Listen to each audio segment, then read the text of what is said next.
заповеда Господ, се и така направи.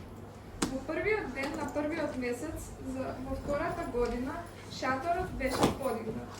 Мојсей го намести шаторот вака. Ги размести неговите подножи. Тоаш ги направи нагоре неговите даски, потоа ги постави лостовите и подигна столови. Потоа распростре покривало над шаторот, а над него го стави покривот на шаторот како што Господ му нареди. Тогаш го зеде сведоштвото и го положи во ковчегот, ги повлече ластегарките на ковчегот, потоа го намести од чистилиштето од озгора на ковчегот. Потоа го внесе ковчегот во шаторот, ја обеси завесата за солнување. Така го засолна ковчегот ковчегот на сведоштвото, како што Господ му нареди. Потоа го положи столот на шаторот на средбата, на северната страна на шаторот, но надвор од завесата. На него ги принесе лебовите пред Господа, како што Господ му нареди на Мојсија. Тогаш го смести светилникот на шаторот на средбата спроти столот на јужната страна на шаторот и ги запали светилките пред Господа, како што Господ му нареди на Мојсија. Златниот жртвеник го смести во шаторот на средбата пред завесата. Запали врз него благомиризлив темјан, како што Господ му нареди на Мојсија. Потоа ја закачи завесата на влезот во шаторот. При влезот во шаторот на средбата го намести жртвеникот за жртви паленици. Врз него принесе жртва паленица и левен принос, како што Господ му нареди на Мојсија. Меѓу шаторот на средбата и жртвеникот го смести мијалникот, па тури во него вода за миење. Мојсей, Арон и неговите синови ги мија своите раце и своите нозе од него. А ги мија која влегуваа во шаторот на средбата и која пристапуваа кон жртвеникот, како што Господ му нареди на Мојсија.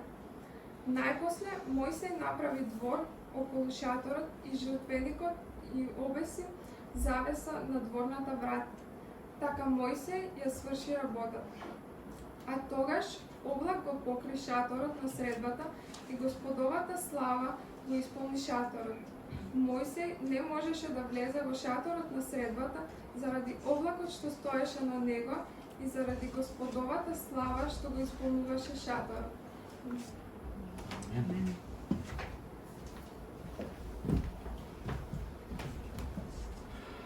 Фала Заге. Малце подолг текст на кој ќе зборувам денес. Тоест, тоа ќе биде последното нешто на кој ќе зборувам денес. Тоа е кулминацијата на книгата Излез. Ако сте ја читале книгата Излез, ќе видите дека целата книга е како подготовка на таа кулминација на во која кажа дека Господ влезе во шаторот. Но ќе дојдеме до тоа.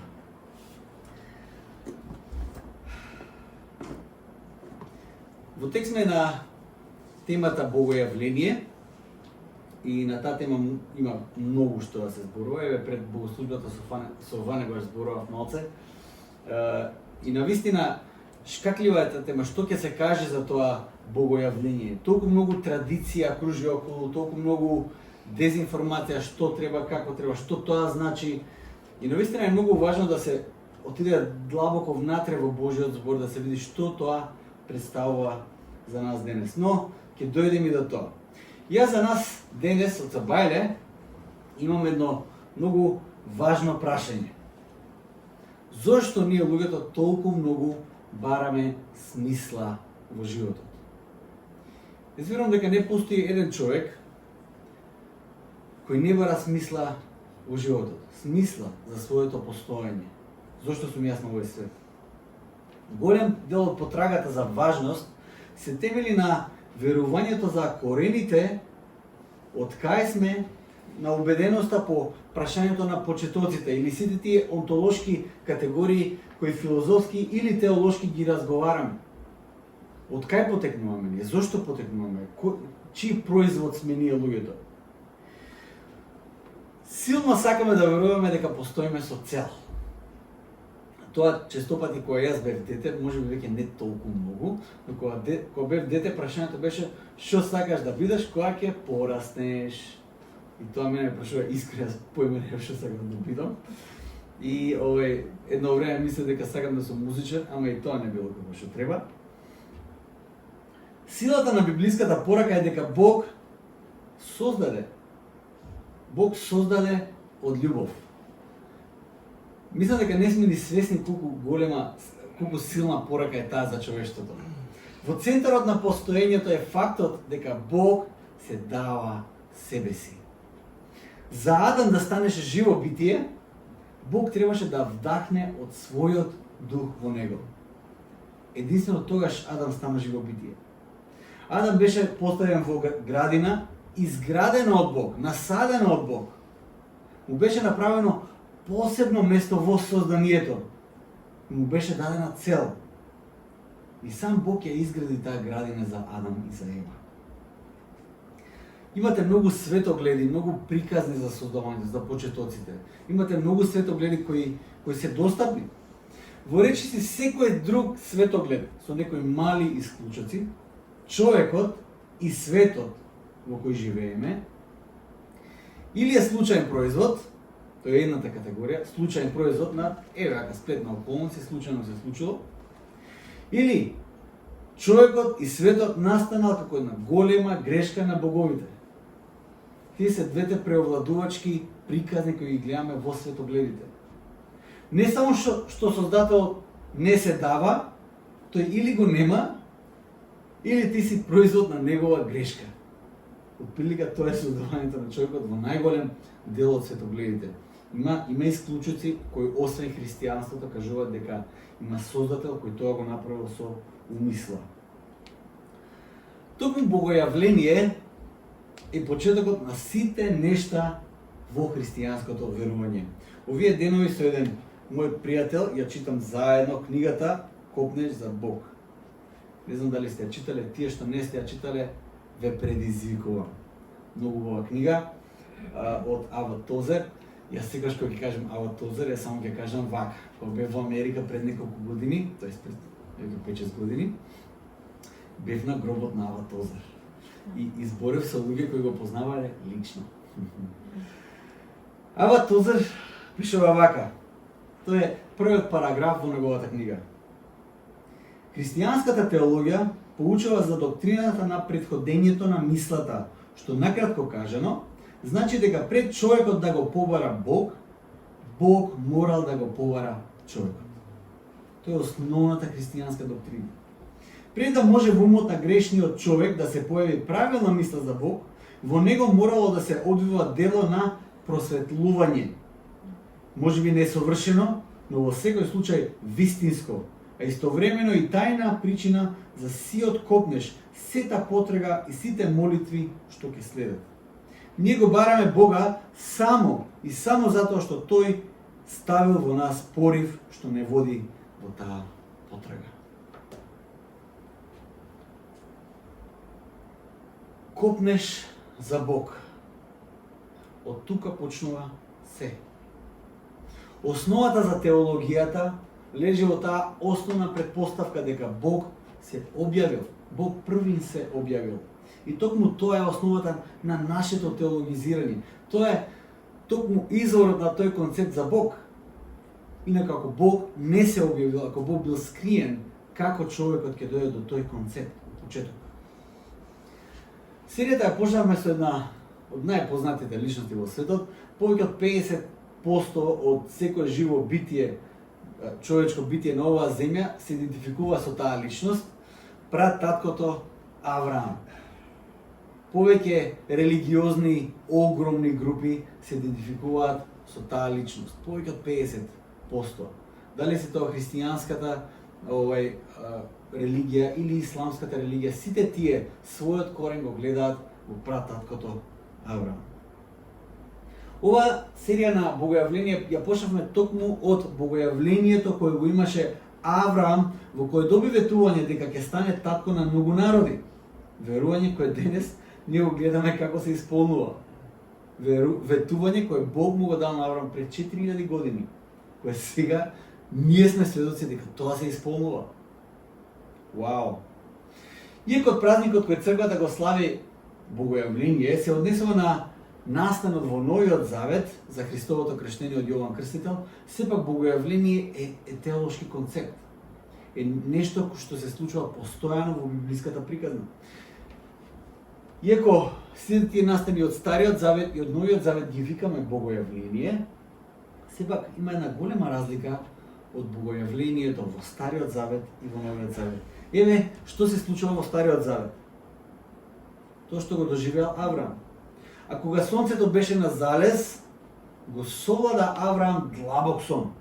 И ете, го опфати голем мрак и го обзеде ужас.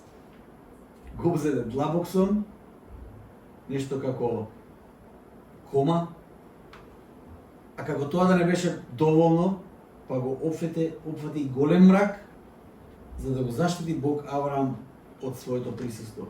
А Авраам беше обземен од ужас. Дали некој сте били ужаснати?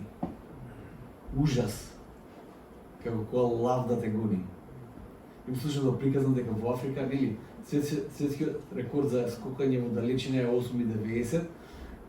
Има една приказна дека некој во Африка скокнал 10 метри, затоа што бегал од лав. Морал да ја скокне реката, иначе готово. Дали некојаш ве обзел ужас да видите какво е тоа чувство? Да сакате планината да падне врз вас или земјата да ве проголта? Не е Божјото присуство, туку присуството на гревот во нашиот живот, кој нас не прави неспособни да го издржиме тоа Божјо присуство. Тоа е фактот.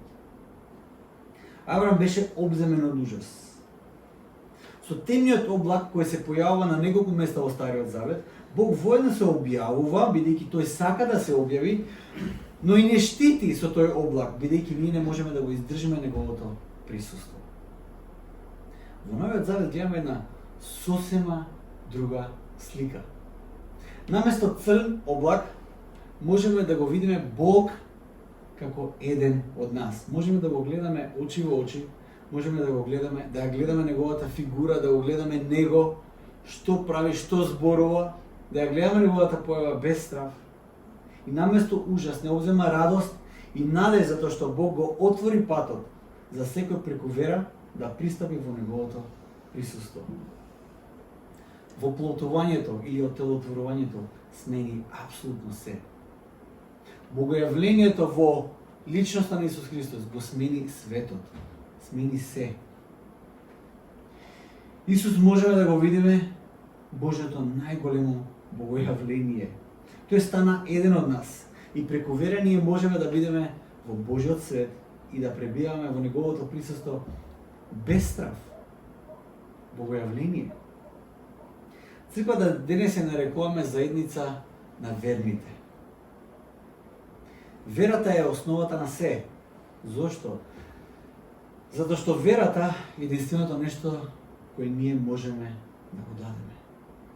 Не можеме ништо друго. Не можеме да дадеме дар. Не можеме да направиме доволно голема жртва. Едноставно можеме да веруваме.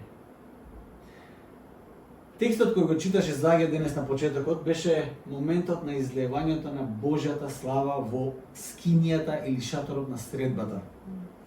И тоа беше кулминацијата на книгата Излез. Се што се случува во книгата Излез, од самиот почеток до крајот, тој финален момент во кој Божјата слава се излева во скинијата и е место во кое дури ни Мојсей не може да пребива. Мојсей беше еден од тие кој го гледаше Бог лице в лице. Кој имаше проблем помеѓу Арон и Миријам, братот и сестрата на Мојсей, ти вика чекај само ти ли си пророк, можеме и ние.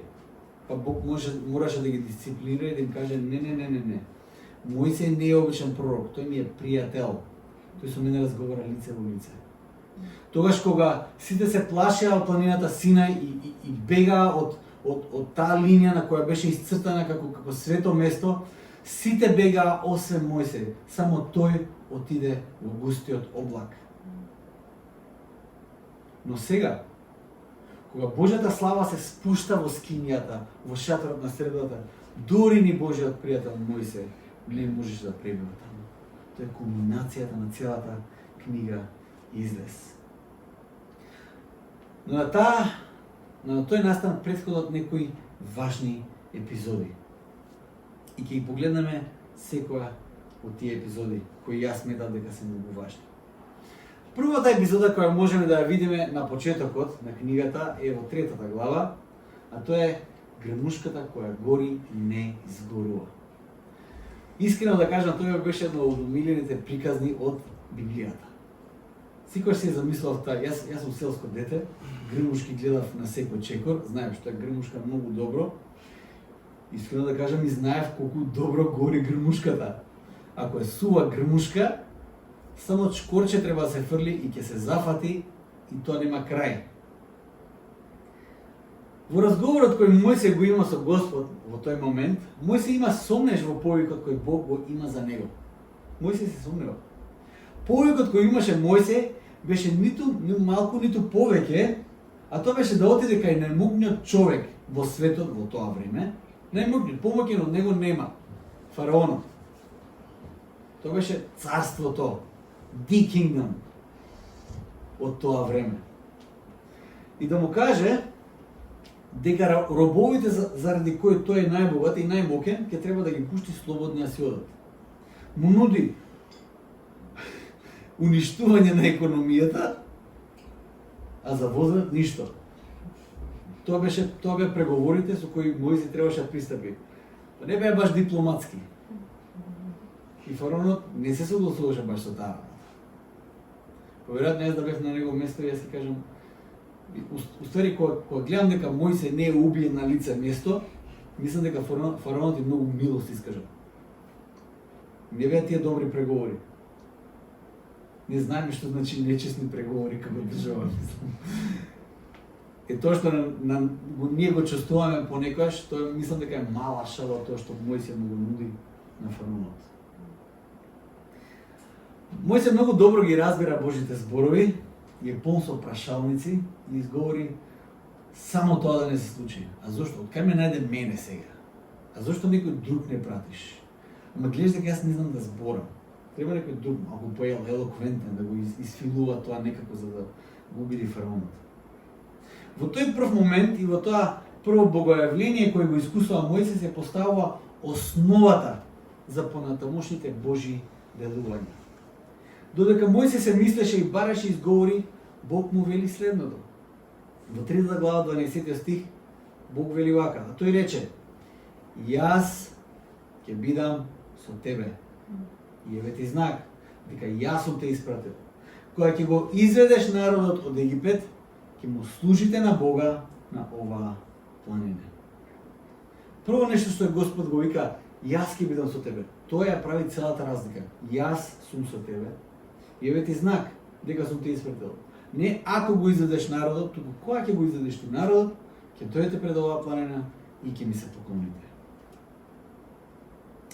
Јас ќе бидам со тебе. Бог нема да те повика во неговата мисија без притоа тој да оди пред тебе и да го припреми патот. Кога Бог те повика во некаква мисија, ако Бог те повика, знаете дека тој веќе го припремил патот. Минатата проповед, се сеќавате ли што читавме ние? 15 глава беше. Ветувањето кое Бог му го даде на Авраам. Му вети син, нели? И тоа беше прекрасно, супер. Вели, но Бог му каже на Авраам: твоите потомци ќе бидат робови 400 години. И после јас ќе ги избавам. Кога Бог го повикува Мојсей, тој не е новиот план А, да почнеме од почеток. Тој е веќе Божјиот план од секојаш во кој тој си гради народ за своето име. Бог ја има контролата. Тој однос и Божја објава ја коментира еден црковен отец кога вели дека како Бог се објавува, како ние го доживуваме. Тој е еден коментар кој еден црковен отец вели: Светиот Дух се сокрива за преку Синот да го објави таткото. Поентава е дека кога Бог повикува во мисија, тој повикува со љубов. А што значи тоа? Кога Бог те повикува, тој остава слобода за ти да кажеш да или не, бидејќи тој сака тој однос да го гради со љубов.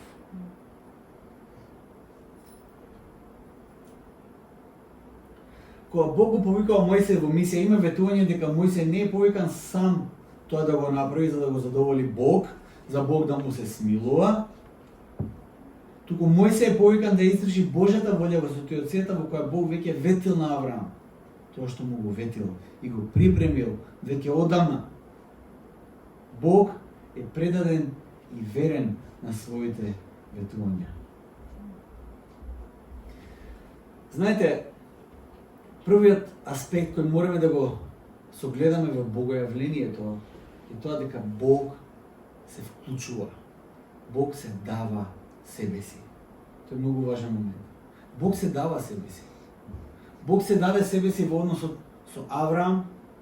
Бог се даде себе си во односот со народот на Израел и Бог се дава себе си сега преку мисијата на Мојсей. Јас ќе бидам со тебе. Тоа е целата разлика. Тоа е целата разлика. Јас ќе бидам со тебе. Спроведувањето на таа Божја мисија честопати ќе зависи од тоа колку ти ќе искомплицираш работата со изговори и невера. Од тоа отприлика зависи колку ќе биде комплицирана мисијата. А ако ја комплицираш како Мојсей, тоа ќе треба и заменик председател на кој ти ќе му кажеш, па он ќе биде гласноговорник и така и вака ќе стане. Ако едноставно го примиш тоа што Господ ти го дава, ја водиш таа мисија, Господ ќе го отвори патот бидејќи тој е со тебе. Тоа е првата епизода. Втората епизода е Синај и Декалогот, 10 Божји заповеди. Јас тој дел го работев за мојата дипломска теза, кога дипломирав, и многу ми беше интересно јас да почнам малце посериозно да го студирам тој дел од Библијата, да видам колку е комплексен и што се содржи тој дел. Во 10 заповеди јас мислам дека пред се работи за човекот и за тоа што човекот смее и не смее да го прави. Така јас ги перцепирав 10 заповеди. Значи тие се заповеди дадени за тоа што ти смееш и не смееш да го правиш. Читајќи го текстот можам да разберам еден друг аспект, еден подлабок, посуштински аспект, кој е далеку поважен од она што човекот може или не може да го направи. Поважниот дел е дека во тоа богојавление, во тој момент на Синај и во тие заповеди, многу повеќе се однесува на тоа каков е Бог, отколку за тоа што човек може да направи. Заповедите, ако ги прочитате, не мора многу да читате, ќе свете дека можете да ги направите, да ги почитувате сите.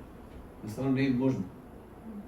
Тоа многу повеќе го представува Бог, кој тој е, кој е неговата природа, кој е неговиот морален кодекс на однесување. Во 10 заповеди ние можеме да го видиме Бог каков е тој, кој е неговиот идентитет, кој е неговиот вредносен систем. Толку се силни сите тие нешта што човекот дури и да се обидува не може да го избрише Бог од било какво постоење, или и да се обидува да го избрише Бог како концепт во општеството, не може да го избрише наследството кое Бог го дава во тие 10 заповеди. Целиот вредносен систем на западната култура виси на тие 10 заповеди. На тој вредносен систем кој оставен. Бриши го Бог колку сакаш, но тоа богојавление го менува светот и до ден денешен. Остава траи кои не може да се избрише. Светот не може да се замисли да функционира без тој вредносен систем. Нема шанси. Божјата објава остава траг. И како што рековме минатиот пат, со секоја Божја објава, со секое богојавление, светот не останува исто место за нас повеќе. Бог го менува светот. По богојавлението на Синај светот не може едноставно да ги занемари Божите заповеди. Тоа е вредносен систем кој Бог го оставя. Тие стануваат основата за меѓуседното живење, за градењето на општеството. Тоа е втората епизода. Третата епизода се наоѓа во Излез 33 глава. Тие што сте го читале тој дел од Библијата, ќе знаете дека тука се случи еден многу важен момент. После богојавлението на планината Синај и целата таа манифестација, човек ќе помисли дека не може ништо да крене сега на лошо. Сиот Израел го види Јахве, го слушна неговиот глас во овај Излез 20 глава пише дека целиот израелски народ ги слушна 10 заповеди. После тоа ти изреагира, му кажа на Мојсе: те молам, ти зборувај ни за да преживееме, затоа што ако Јахве ни зборува, сите ќе умреме. И во тој момент Господ престанува да зборува, народот останува по страна, Јахве, Мојсей го замислам Мојсей, тоа ми е една од најлегендарните слики во Стариот Завет. Народот останува по страна, уплашен, а Мојсей сам го храбри народ, му вика: немојте да се плашите, затоа што Бог нема да ве уништи денес. И сам влегува во темниот облак. The Lone Ranger. Многу јака слика е. Но во Излез 33 глава, значи Израел е сведок на сите тие нешта и сега да нема тоа, нема како да крене на лошо. Знаете, има еден теолог кој сега Жан Калвин, тој вели вака: човечкото срце е фабрика за идоли. Фабрика за идоли. Од се може да направиме идол. Апсолутно од се. Така и во овој случај.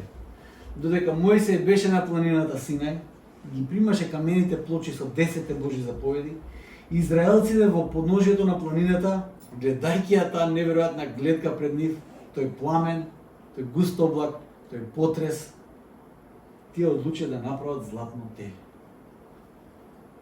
Сега што е работава тука? Тоа што следи во книгата Израел, овој Излез, е крајно неочекувано. Барем за читателот кој прв пат ќе се соочи со текстот. Барем јас така мислам. Следи објавувањето на Божјата слава како никогаш претходно. Што мислите? Во што се манифестира најубаво Божјата слава? Во што? Во сиот тој перформанс кој тие го гледаа? Дали Божјата слава најсилно се манифестира во правдата која тој ќе истераше сега да ги уништи израелците заради тоа што го направија? Во што беше неговата слава? Божјата слава, богојавление.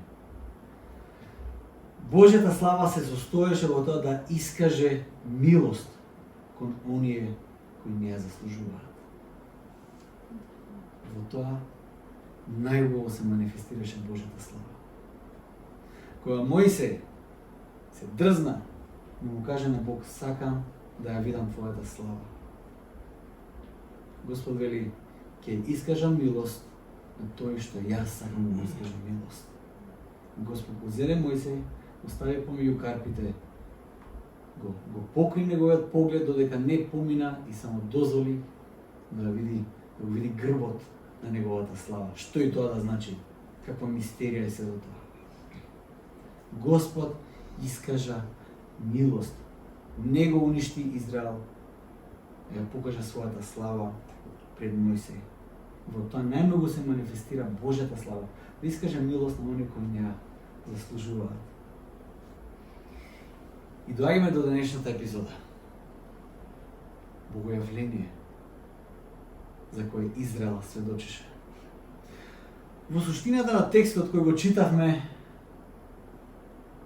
од почетокот до крај, така репетитивно, како да кажам, се повторува една фраза. Ако слушавте убаво како читаше Заге, ќе приметивте дека Мојсей направи се како што Господ заповеда. Вика, Мојсей ја постави масата лево така, се како што Господ заповеда.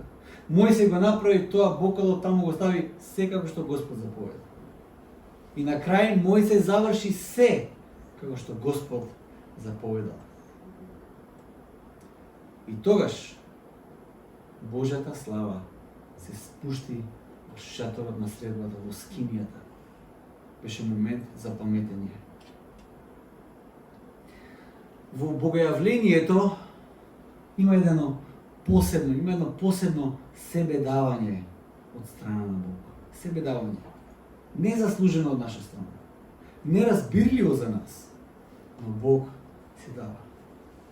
Во изградбата на шаторот, на средата може да се видат важните нешта.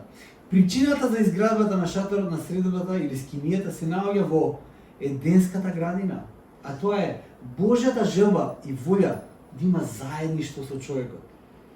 Во својот вечен план, Бог да подигне народ за своето име. Тој шаторот на средата го поставува во средиштето на израелската заедница во пустината, каде сите може да го видат. Тој Бог можеше да биде со помеѓу својот народ. Тоа е целата работа. Зошто се случува тоа што се случува? Бог, од друга страна, припреми и даде се за да се случи тоа богојавление. Од чудесното избавување на Израел од робството, Бог го направи тоа. Во случката на Синај и објавата на 10 заповеди, Бог го направи тоа. До склучувањето на заветот, Бог го склучи заветот. Во изградбата на шаторот на скинијата, Бог ги даде упатствата. До вдахнување на поединец, за да може да го изгради шаторот, Бог го даде тоа. До заповедање на начинот на тоа како ќе се случи тоа Божјо излевање и влегување во неговата слава во скинијата, Бог го направи тоа. Сето тоа Бог го даде. Едно себедавање, безрезервно од страна на Бог. Искажување милост на тие што не заслужуваат. Бог го даде сето тоа. Бог ги овозможи сите потребни нешта за да може да биде во заедништво со човекот. Бог го направи тоа. Од почеток до крај. Тој само бара народ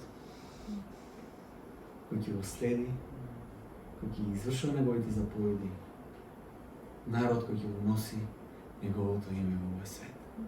Него Бог ќе обезбеди се. Бог ќе промисли се. Бог ќе направи се. Со Божјото откривање, човек не може да остане ист. Кога Бог ќе те се објави, не може да останеш ист. Кога Бог се открива, тој му нуди нов идентитет на човекот. Божјата големина може да се види во фактот дека без разлика на неговата моќна појава, тој го остава човекот со избор. Само затоа што Бог го создал човекот од љубов. А за љубовта да биде вистинска и можна, потребна е слобода, кога човекот може да возврати и одговори на таа љубов. Само пожртвувана и безусловна љубов која Бог ја дава. Кога Бог го повика народот Израел, пред да се случи сето тоа, Бог понуди на Израел еден нов идентитет. Во 19 глава, 3 до 6 стих, вели вака: И Мојсе се искачи кај Бога и му се јави Господ велејки: Кажи му на домот Јаковов и извести ги синовите на Израел. Сами видовте што им направих на египјаните и како ве изнесов на крилја орлови, ве прибрав кај себе. Па сега, ако го слушате гласот мој и го пазите заветот мој, ќе ми бидете избран народ меѓу сите народи, зашто моја е целата земја, и вие ќе ми бидете царство на свештеници и свет народ. Тоа се зборовите што ќе ми кажеш на синовите израелски. Домот Јаковов сега има шанса да биде царство на свештеници. Но тоа е возможно доколку го служа Божиот глас и го пази неговиот завет, бидејќи Бог одлучува да го темели тој однос на љубов, за која е потребна слобода. Можеш да бидеш Божиот народ кој е царство на свештеници, но само ако го слушаш неговиот глас и одговориш на таа љубов која Бог ќе дава.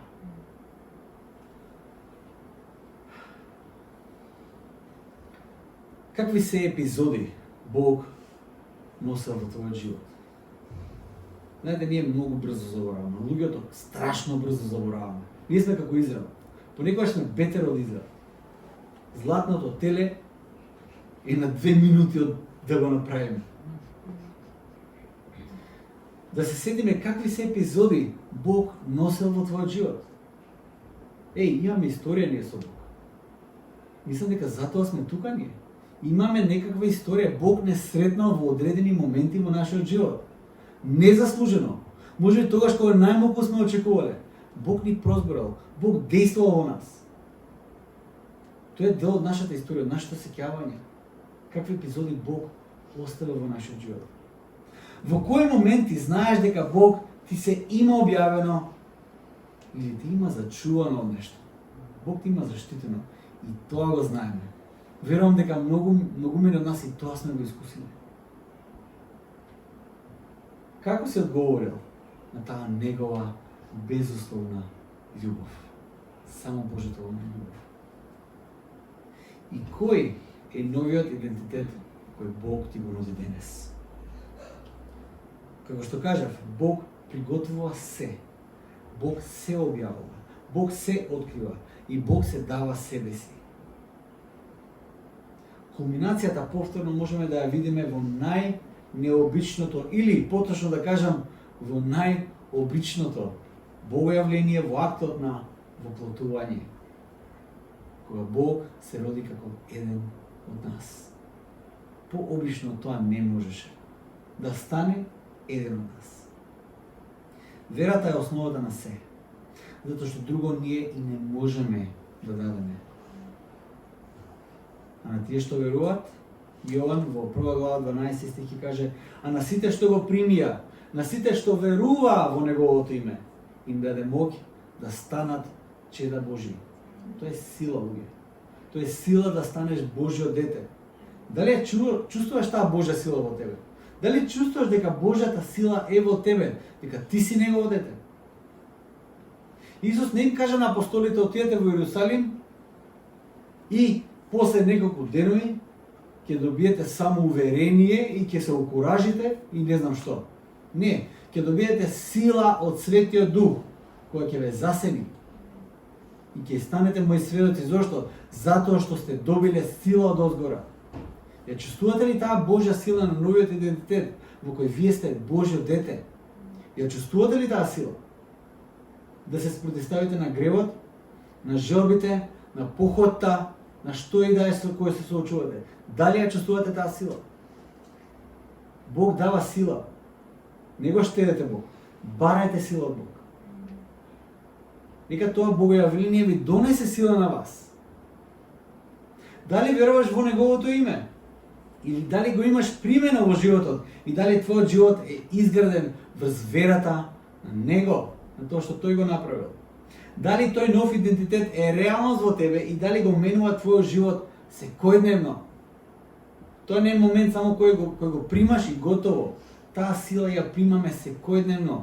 Сила на тој нов идентитет, да бидеме Божи деца. Преку вера тој ни даде моќ да се наречеме негови деца. Моќ, тоа е моќ. Ниту едно богојавление го нема оставено светот ист. Во богојавлението, во актот на воплотување, Бог преку вера даде моќ на секој еден од нас. Дали ја чувствуваш таа моќ секојдневно? Дали таа радост на спасението те обзема секојдневно, без разлика на сите можни ситуации кои се случуваат во животот? Но како и секогаш, Божјиот повик е отворен, бидејќи во основата на нештата, кога Бог се објавува, тој се дава себе си, безрезервно, само пожертвовано. И неговиот повик е повик на љубов.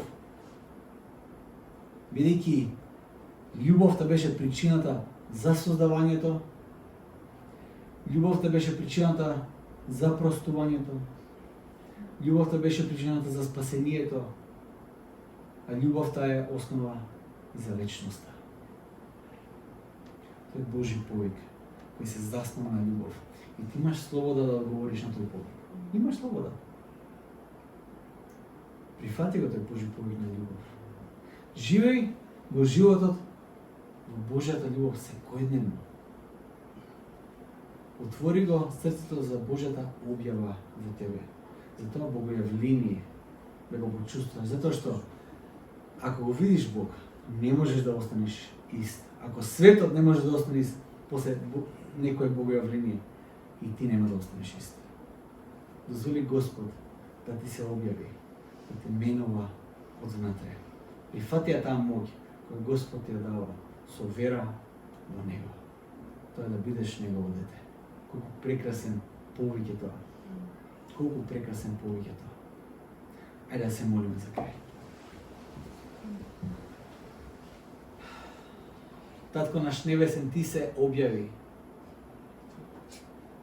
И ти, Господе, се објави преку твојата љубов.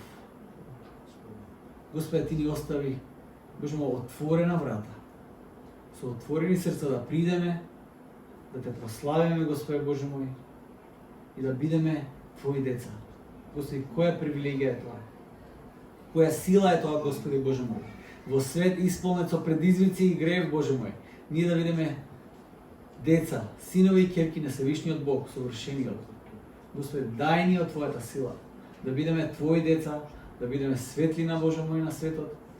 И Господи, тоа Твое појавување во личноста на Исус Христос, на Твојот Син, Боже мој, нека биде надеж за секој ден од нас, дека имаш план за секој ден од нас, Господи. Боже мој, дека го знаеш патот и таа мисија која имаш ти за секој ден од нас, Господи. Боже мој, мисија која тебе ти е позната, која ти си ја припремил. Господи, нека те прифатиме. Нека таа Твоја објава, Боже мој, биде момент за наша промена, за наша обнова, Господи, за наше спасение. И нека тој нов идентитет го живееме секој ден. Се оставам од Твоите раце, Господи. Амен.